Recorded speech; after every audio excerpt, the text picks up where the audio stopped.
Shalom. Shalom alaikum beshem hamasia. Salam sejahtera dalam nama Kristus. Saya mau bercerita sedikit tentang penginjilan di Jawa.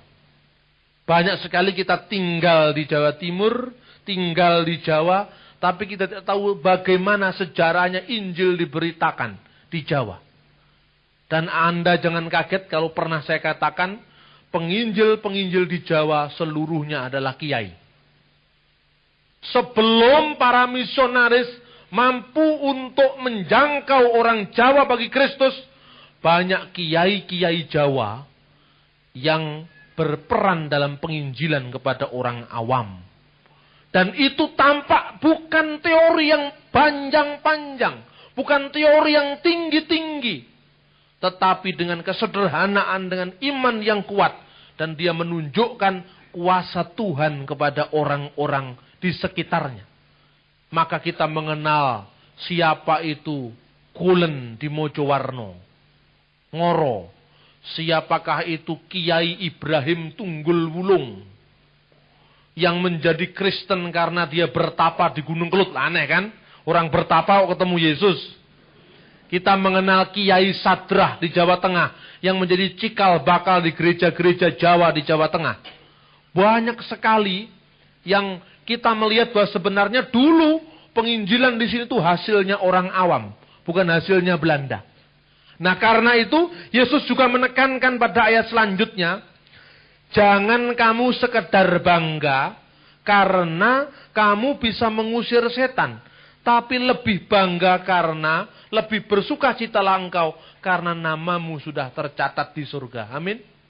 Yang penting bukan mengusir setan, tapi mengusir setan itu sekedar bukti bahwa nama kita sudah tercatat di surga. Karena kamu diberi kuasa untuk menginjak ular. Ular itu bukan ular sawah, itu bukan. Artinya ular naga yang besar, tapi bukan sinaga, karena sinaga orang Batak, lain lagi itu.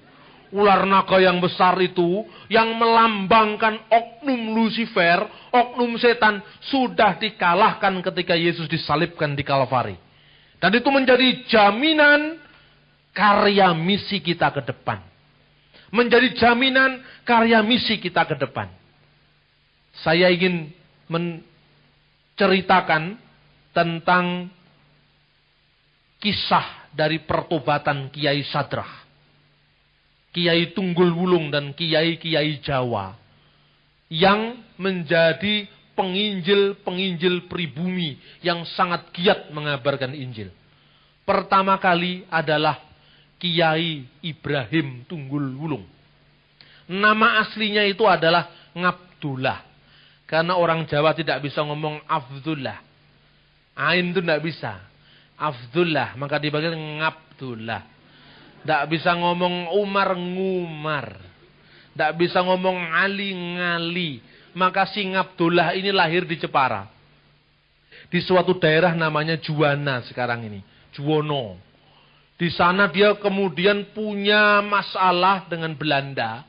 Karena dia itu orangnya menggerakkan perlawanan pada Belanda. Pada saat dia mau dibuang ke Manado, lewat sebuah kapal. Kapalnya lagi mampir di Surabaya. Orang ini dengan satu cara sendiri dia kemudian turun, meloloskan diri dari kapal yang mengangkut ke pembuangan, dan akhirnya tiba di kaki Gunung Kelut di daerah Blitar dan Kediri. Saya baru meneliti tentang pertobatan Tunggul Wulung ini di Pati, karena data-datanya ada di sana. Pada saat dia kemudian di daerah Kediri, rupanya Tunggul Wulung ini seorang kiai Islam. Abdullah ini seorang kiai Islam. Tapi kiai-kiai Islam pada saat itu sangat dipengaruhi dengan kebatinan. Dengan kisah-kisah dongeng-dongeng, folklor cerita rakyat orang Jawa. Yang rupanya dipengaruhi oleh mitos Ratu Adil. Rupanya dia dipengaruhi oleh Primbon Joyoboyo. Saya khotbahkan di sini bukan saya menyuruh Anda percaya pada Primbon. Ini ceritanya sampai bagaimana Tunggul Wulung kok jadi Kristen. Ini persoalan.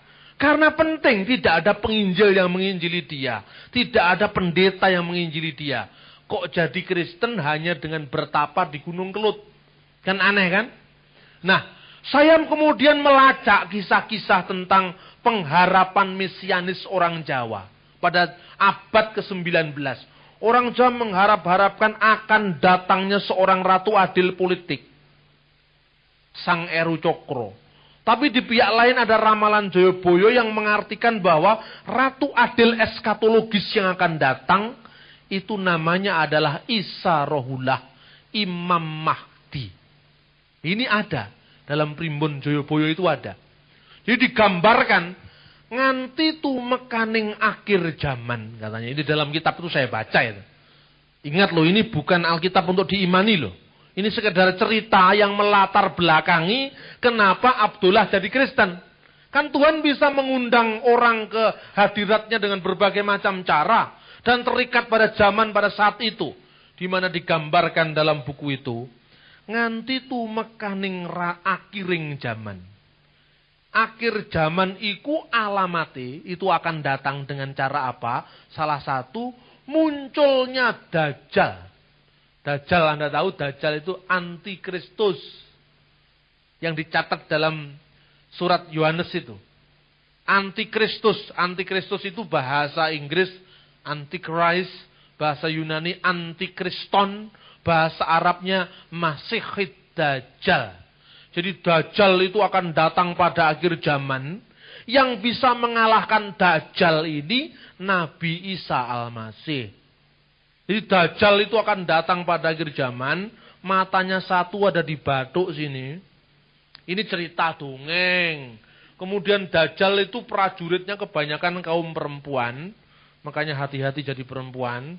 Jangan-jangan jadi muridnya Dajjal nanti. Dajjal itu antikristus. Akan datang pada akhir zaman. Sampai kemudian Isa diturunkan untuk mengalahkan Dajjal ini. Karena itu, kalau Anda tanya kepada orang Islam, salah satu doanya itu berbunyi, Allahumma inni a'udzubika min azabil kubur wa min fitnatil masiihid dajjal. Ya Allah, saya berlindung kepadamu dari siksanya kuburan, siksa alam kubur, dan dari fitnahnya antikristus Masihid Dajjal. Kalau orang Islam mendengar Masihid Dajjal, bulu kuduknya langsung berdiri, lalu ingat pada Nabi Isa yang akan mengalahkan Dajjal. Tapi kalau Isa mendengar antikristus, ya tidak ada nilainya apa-apa.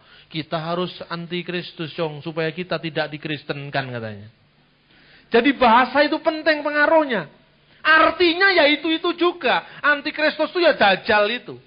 Nah, rupanya cerita eskatologi Islam, kedatangan Isa pada akhir zaman itu mempengaruhi orang Jawa. Tekane Dajjal, Jomak Jujo. Nah, ini orang Jawa. Jomak Jujo itu Ya'jud wa Ma'jud bahasa Arab. Bahasa Ibraninya Gog dan Magog. Itu di kitab Wahyu itu. Gog dan Magog itu diarabkan Ya'jud dan Ma'jud. Jadi Ya'jud itu Gog, Ma'jud itu Magog. Wa itu kan dan Ya'jud wa Ma'jud karena ilatnya orang Jawa jadi Jomak Jujo. Seperti orang Jawa menyebut la haula wala quwata wolo kuwato. Ini kan orang Jawa gitu. Memang tidak bisa, tidak salah lah, biar saja isone ngono. Lah Jomak Jujo datang, lalu kelabang kures. Lah ini kelabangnya itu yang panjang itu, binatang kaki 1000 itu lambangnya setan itu masih ditambahi kures lagi. Kures itu suku Nabi yang sangat kafir, mengkafiri ajaran yang benar. Lalu jaran ireng anyepai gunung-gunung, yaiku Prabu Joyoboyo katanya. Jadi Prabu Joyoboyo akan datang, Sang Eru Cokro nganti kukuting zaman, rawuhe Kanjeng Nabi Isa Rohullah dadi Imam Mahdi, Ratu Adil akhir zaman. Ini cerita ini yang sangat mempengaruhi Abdullah sampai kemudian dia mencari-cari Ratu Adil itu siapa. Coba, tidak ada pendeta loh ini yang cerita. Makanya sebenarnya pendeta itu harus menghormati kebudayaan. Karena dengan kebudayaan kita sering dibukakan pintu masuk agar Injil diterima di setempat tanpa mengalami gejolak. Kemudian dia naik ke Gunung Kelut, kok yang dilalah kersaning Gusti Allah. Dia ketemu dengan seorang pertapa wanita, namanya Endang Sampurnawati. Ini bukan komik, ini sejarah. Ini sejarahnya Jawa menjadi Kristen. Sejarahnya Jawa Timur menerima Injil. Sampai di sana, kagumlah sang Abdullah ini dengan pertapa perempuan. Apa yang engkau cari Kisana? Saya mau bertemu dengan Ratu Adil. Kenapa harus di Gunung Kelut?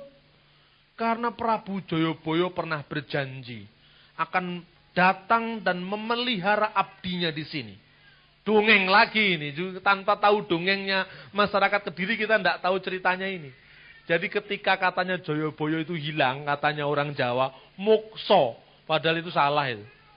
Muksa itu kan artinya manusia yang sudah manunggal dengan Tuhan dalam terminologi Hindu.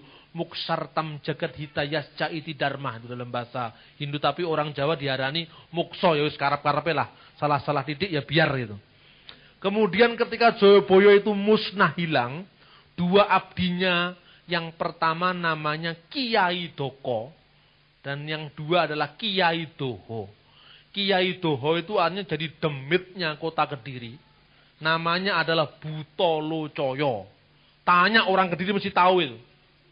Tanya ini, di depannya hotel Penataran itu ada keluarga Tan Kun Swi. Itu orang Tionghoa yang sangat-sangat mengembangkan kebudayaan Jawa pada saat itu, pada zaman Belanda. Namanya Tan Kun Swi. Sekarang ahli warisnya menjadi teman saya, orang Katolik. Namanya Dr. Sucahyo Gani.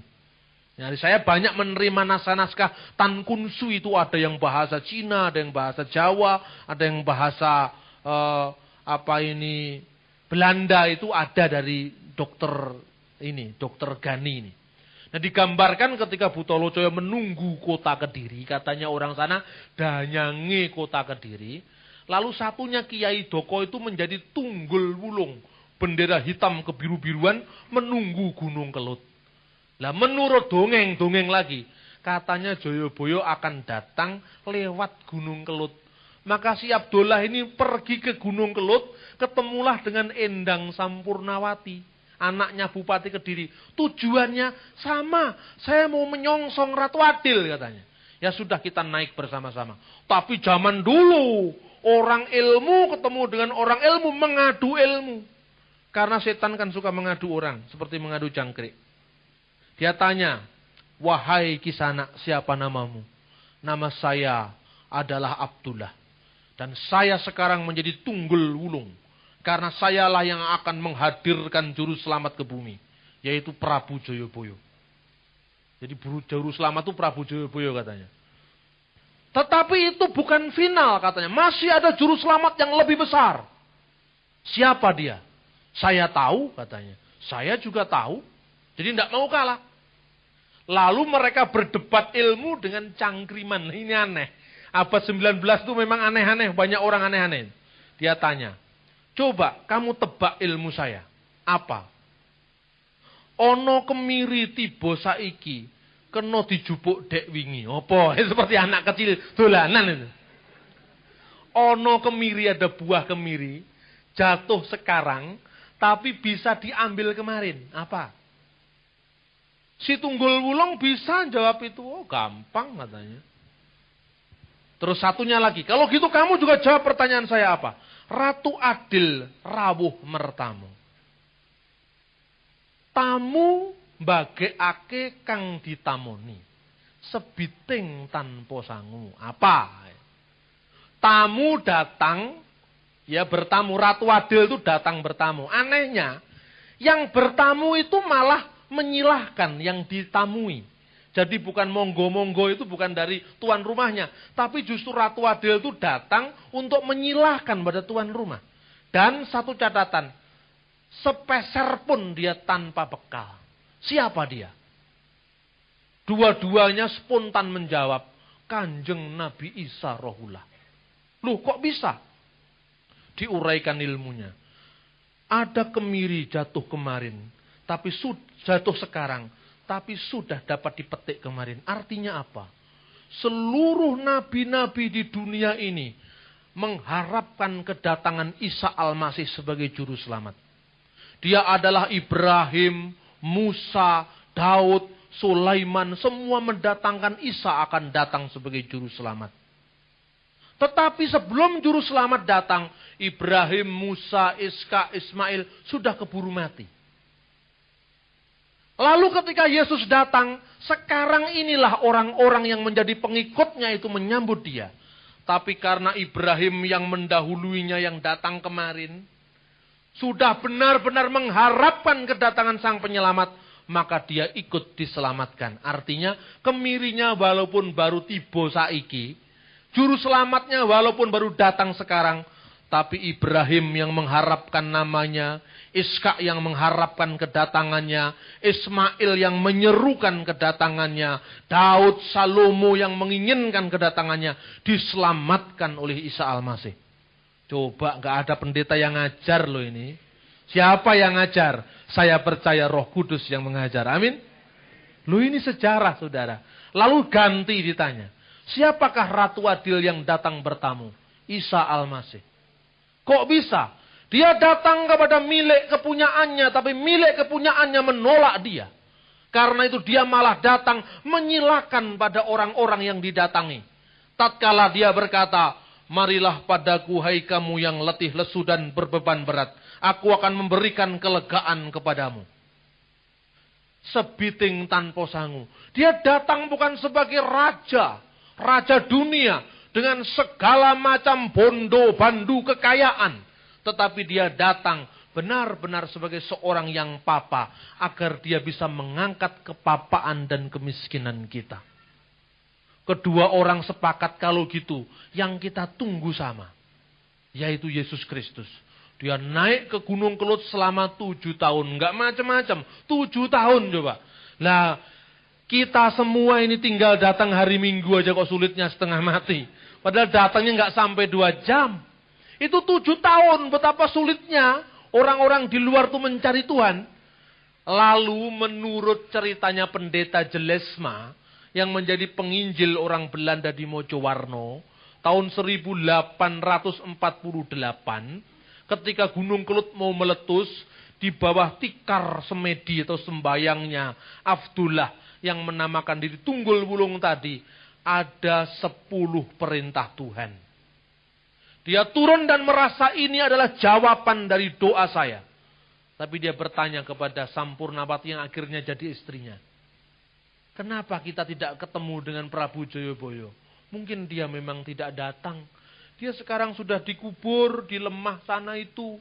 Dan kuburannya itu jasadnya sudah menjadi tanah. Tanahnya ditanduri ketela dan ketelanya kita makan bersama-sama.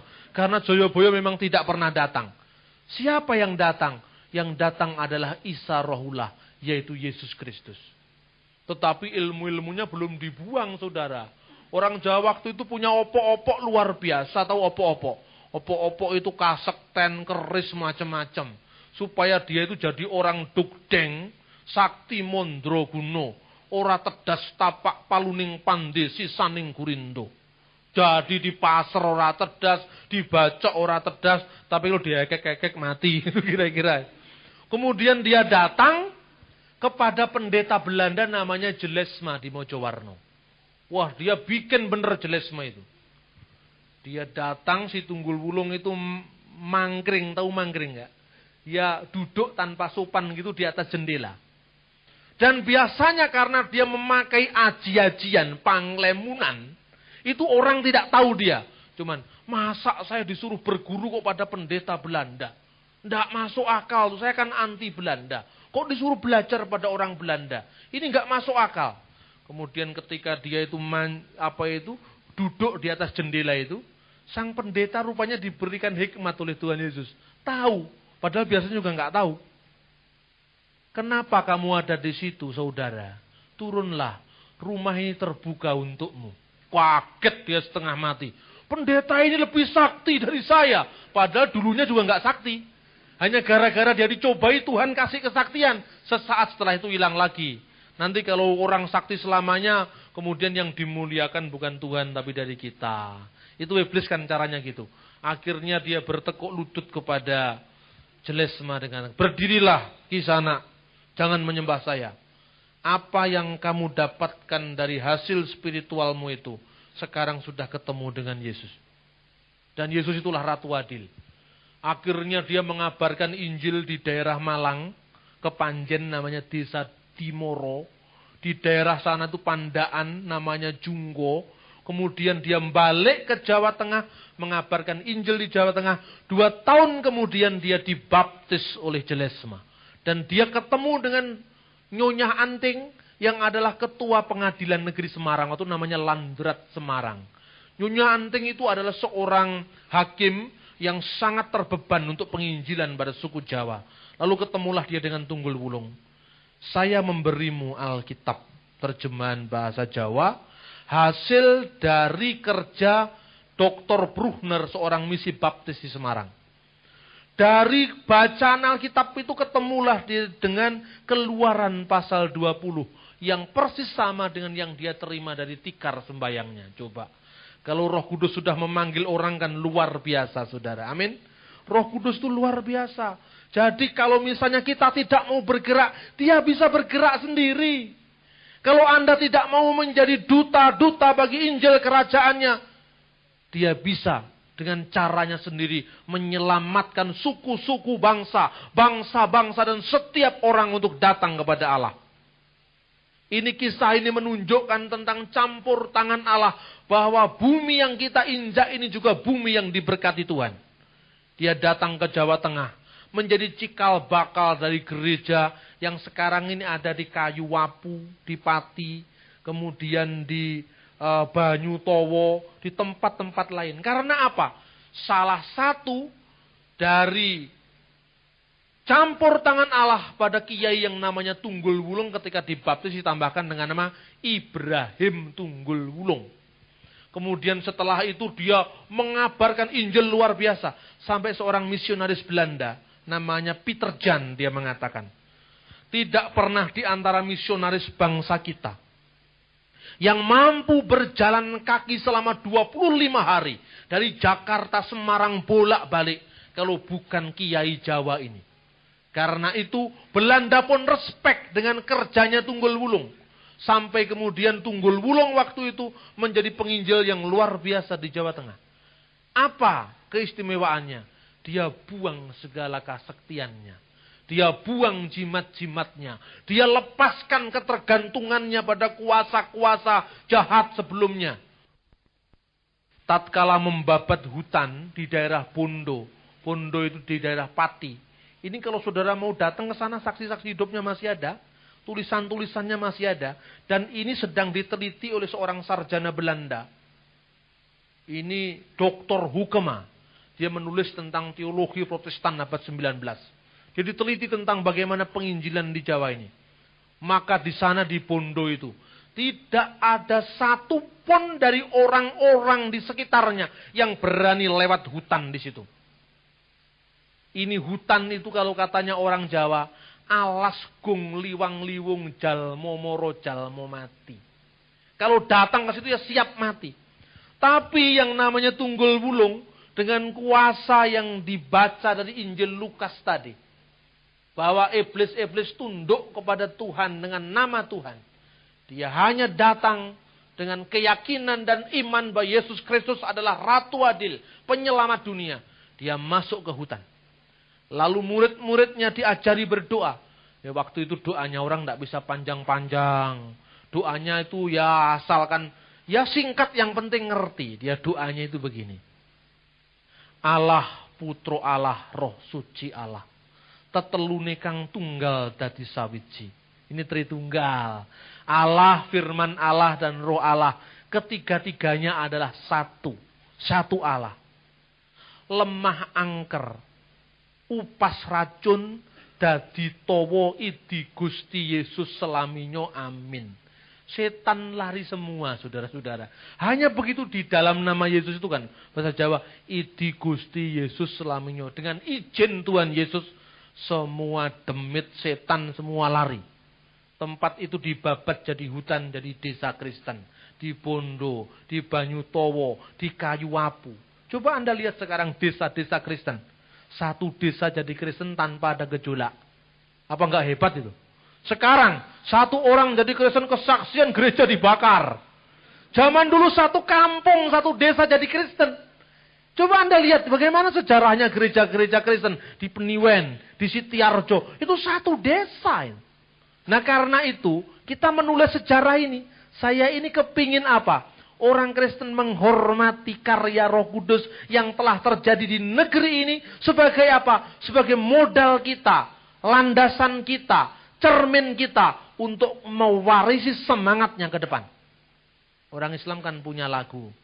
Lir tandure wes sumilir tak ijo royo royo. Itu kan sebetulnya cerita dakwahnya Sunan Kalijogo. Kita tidak punya sunan di Jawa ini. Tidak punya, makanya saya bikin Sunan Kulon, penginjil di Mojowarno. Saya angkat namanya jadi Sunan Kulon, karena kebetulan dia orang Belanda. Lalu kita ciptakan, ini sudah diterbitkan Andi Offset. Sejarahnya Kiai Sadrah, lah itu. Nanti akan terbit lagi dalam bentuk komik cerita untuk anak-anak sekolah minggu. Sejarahnya Kiai Tunggul Wulung. Sejarahnya Kiai Paulus Tosari. Ini kan kita tidak mengenal sejarah penginjil di negeri kita sendiri. Kalau orang Batak punya No Mention, orang Ambon punya Yosep Kam, maka orang Jawa juga punya rasul-rasul yang sebetulnya rasul-rasul lokal.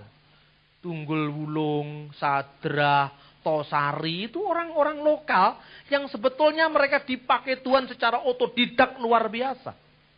Nah, saudara-saudara yang terkasih dalam Tuhan, pertanyaan sekarang. Kenapa justru di Gunung Kelut Tunggul Wulung ketemu Yesus? Nah ini. Kok enggak di gereja ketemunya, kan aneh. Ke Gunung Kelut kok ketemu Yesus itu ini kamus teologi dari mana ini? Sekolah teologi mungkin enggak bisa jawab ini. Kenapa ke Gunung Kelut kok ketemu Yesus? Oh, ada cerita yang lebih tragis lagi. Seorang carik di Jawa Tengah. Carik itu sekretaris desa. Namanya Mas Karyo Dikromo. Nah, ini saya data-data model begitu. Karena memang saya teliti. Mas Karyo Dikromo digambarkan seorang yang suka mencari ilmu-ilmu tua.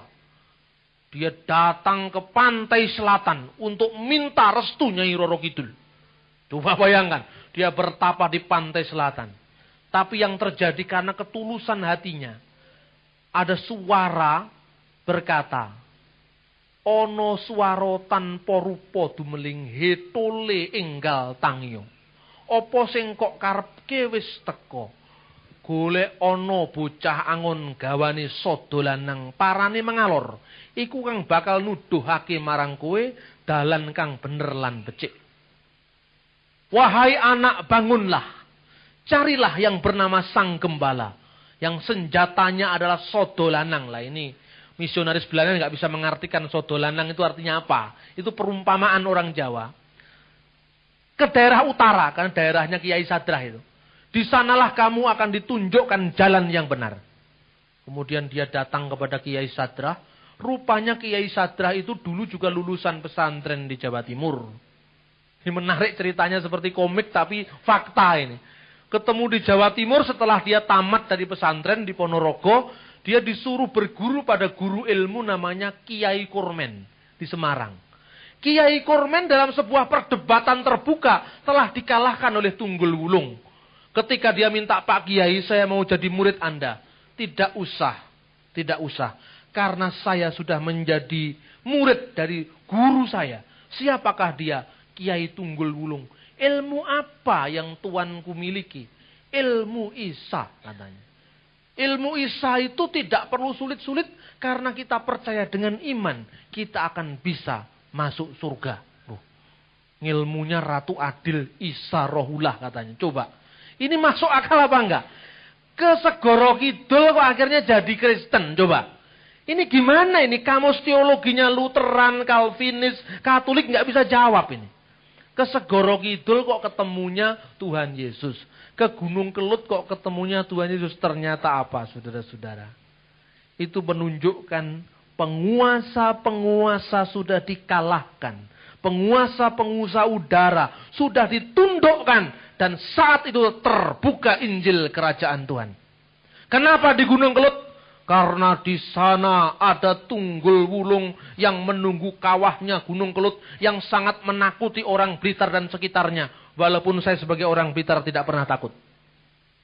Di Kediri, Butolo Coyo menurut kepercayaan sangat menakutkan orang-orang Kediri.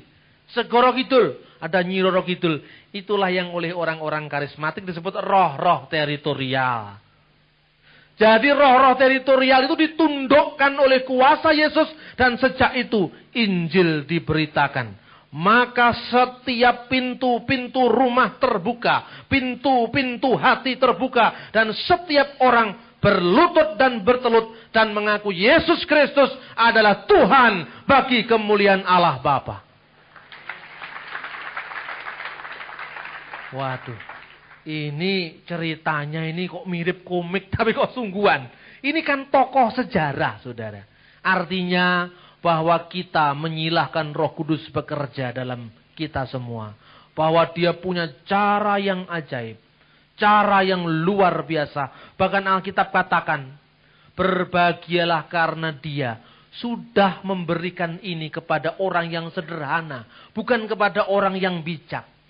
Diberikan kepada Tunggul Wulung, kepada Sadrah, orang-orang yang sederhana, bukan orang yang bijak. Berbahagialah orang yang melihat apa yang kamu lihat. Karena nabi-nabi pun gagal melihat ini. Raja-raja penguasa pun gagal melihat ini. Karena apa? Karena Mesias sudah datang. Penyelamat dunia sudah datang. Dan kekuasaannya atas langit dan bumi. Kekuasaannya adalah di dunia wal akhirat. Kekuasaannya adalah di surga dan di bumi. Dan kekuasaannya menjamin karya pelayanan kita berhasil, berhasil, dan berhasil.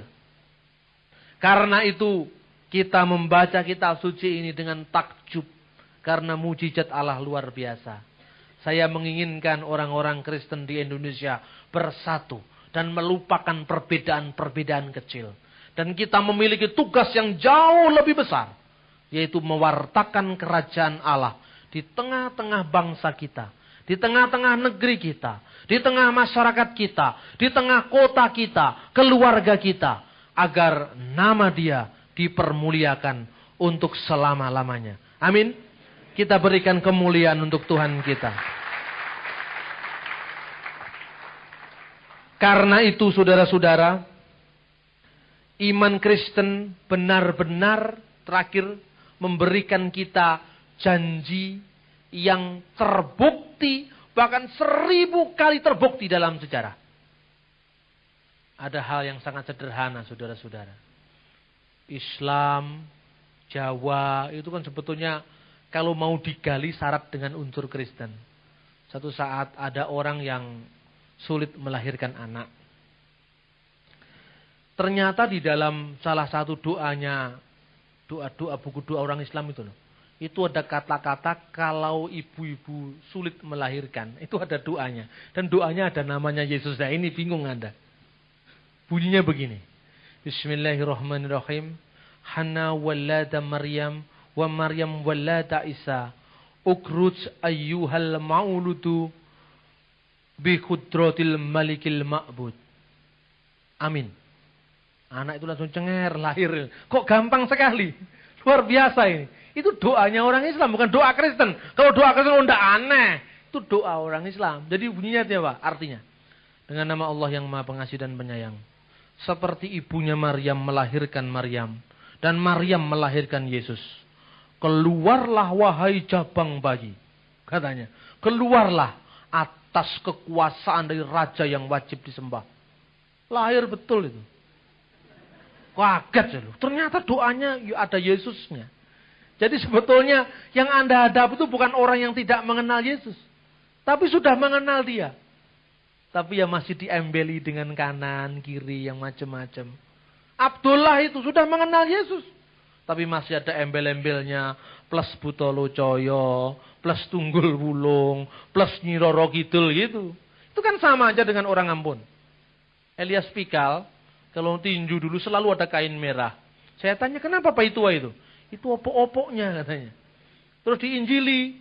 Orang-orang yang model begitu diinjili. Cobalah Pak Itua pikir. Untuk apa semuanya itu?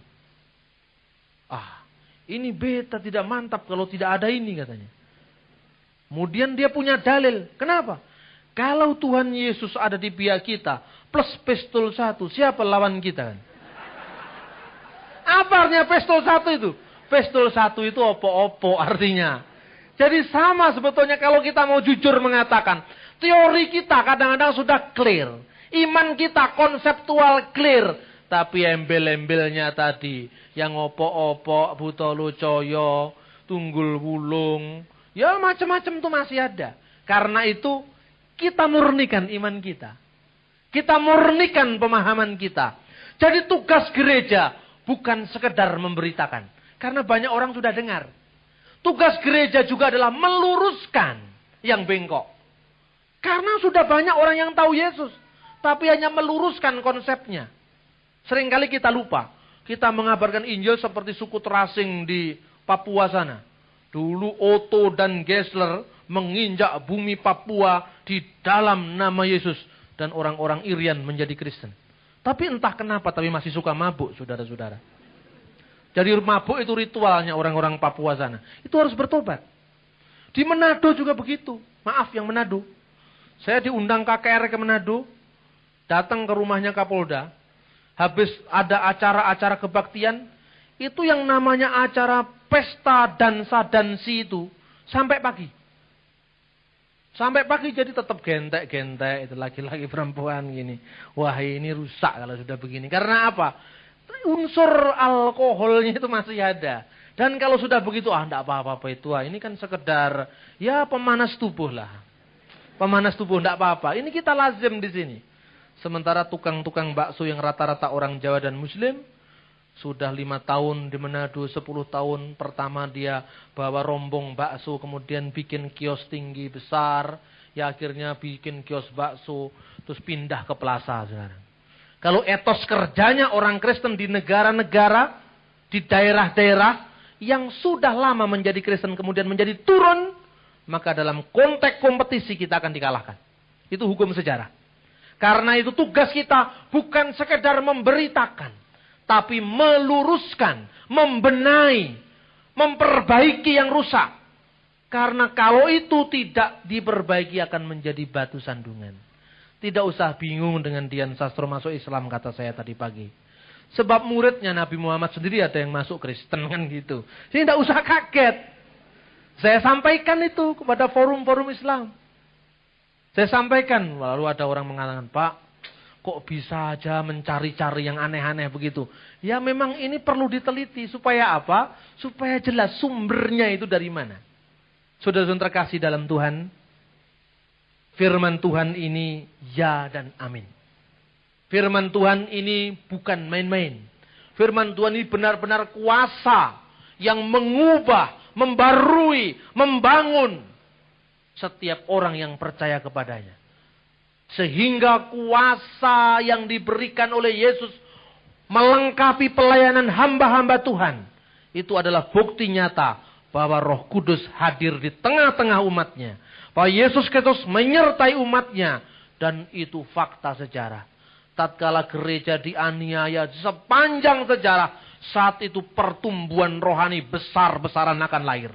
Kalau Tuhan izinkan sebuah kejadian menimpa sebuah negeri, menimpa sebuah gereja, Tuhan izinkan gereja ini akan semakin diberkati Tuhan, semakin besar dan semakin memberkati orang-orang di sekelilingnya. Karena itu, jangan henti-hentinya, jangan putus-putusnya kita mengandalkan kuasa Roh Tuhan, mengandalkan kuasa Yesus, karena doa bisa mengubah segala-galanya. Harapkan pertolongannya. Dan kalau mujizatnya terjadi, di sini juga bisa terjadi. Kalau Anda mau, kalau Anda berharap dan menyeru namanya.